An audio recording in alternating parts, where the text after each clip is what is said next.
तर मित्रांनो, तुम्ही हा जी.आर. पाहत असाल की राष्ट्रीय अन्न सुरक्षा अधिनियम 2013 प्राधान्य कुटुंब योजनेचे पात्र लाभासाठी निश्चित करण्यात आलेला हा नुकताच जी.आर. 29 एप्रिल 2024 अंतर्गत हा प्रविष्ट करण्यात आलेला आहे. हा राज्य शासनाच्या मार्फतून हा जी.आर. प्रविष्ट करण्यात आलेला आहे.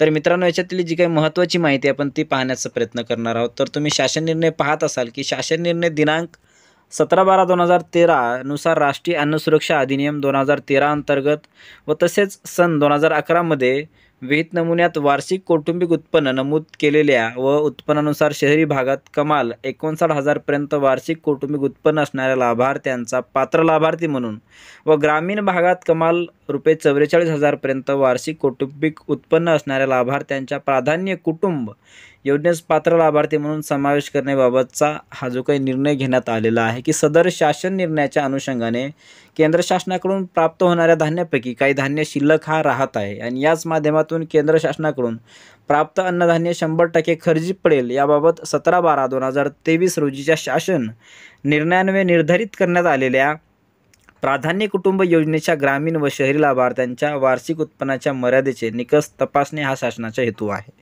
की जो काही उत्पन्न हा सादर करण्यात आलेला आहे की 59,000 रुपये हा शहरी आणि 44,000 रुपये हा ग्रामीण भागासाठी जो काही उत्पन्न त्यावेळेस 2013च्या अंतर्गत किंवा 2011च्या अंतर्गत प्रविष्ट करण्यात आला होता आणि त्या अंतर्गत जो काही 100% शासनाकडून अन्नधान्य हा मिळत आहे केंद्र सरकाराकडून तो चांगल्या जागी खर्ची पडाल या अंतर्गत आता जो काही उत्पन्न हा देण्यात आलेला आहे या उत्पन्नाच्या अंतर्गत काही शासनाचा हेतू असा आहे की याच्यामध्ये काही बदल किंवा निकष तपासणे हा शासनाचा हेतू आहे.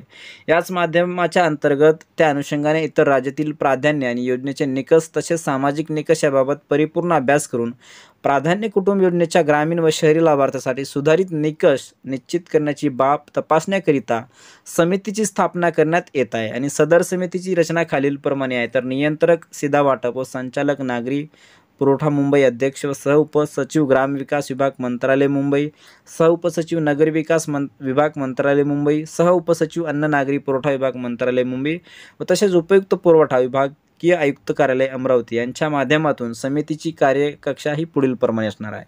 तर इतर राज्यातील प्राधान्य योजनेचे निकष तसेच सामाजिक निकष याबाबत परिपूर्ण अभ्यास करावा आणि त्या अनुषंगाने प्राधान्य कुटुंब योजनेच्या ग्रामीण व शहरी लाभार्थ्यासाठीच्या योजनेच्या निकषामध्ये काय बदल करणे उचित राहील याबाबत उपाययोजना सुचवून सुधारित निकष निश्चित करण्यात येणार आहे.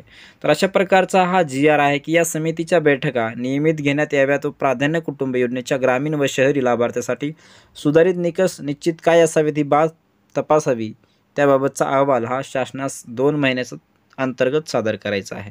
तर अशा प्रकारचा जी.आर. आहे मित्रांनो की जो काही राशन कार्ड अंतर्गत काही जो काही ज्यांना अन्नधान्य मिळत आहे त्या अन्नधान्याच्या माध्यमातून जो काही उत्पन्नाच्या माध्यमातून जो काही खर्ची हा अन्न भागी पडला पाहिजे या अंतर्गत जो काही उत्पन्नाच्या मर्यादेतून जो काही उत्पन्न वार्षिक आहे त्याच्यामध्ये बदल करून त्याच्या अंतर्गत जे काही निकष आहे हे राज्य शासनाच्या माध्यमातून लावले जाणार आहे आणि त्या अंतर्गत जो काही हा जी.आर. प्रविष्ट करण्यात आलेला आहे याच माध्यमातून याचा निकष लावून या माध्यमातून कशा प्रकारे की नागरिकांना चांगल्या प्रकारे उत्पन्नाच्या अंतर्गतच्या माध्यमातून जो काही 100% खर्ची पडलेला अन्नधान्य आहे तो मार्गी लागावा यासाठी हा जी.आर. नुकताच प्रविष्ट करण्यात आलेला आहे आणि जो काही उर्वरित राहिलेला अन्नधान्य आहे तो यांच्या अंतर्गत त्यांना खर्ची पडेल याच्यासाठी एक नवीन जोखीम किंवा राज्य शासनाच्या माध्यमातून एक नवीन उपक्रम हाती घेऊन याचा निर्णय लावण्यात येणार आहे. तर अशा प्रकारचा आपण एक नुकताच जी.आर. प्रविष्ट झालेला होता की धान्याच्या माध्यमातून अन्न सुरक्षा अधिनियमाच्या माध्यमातून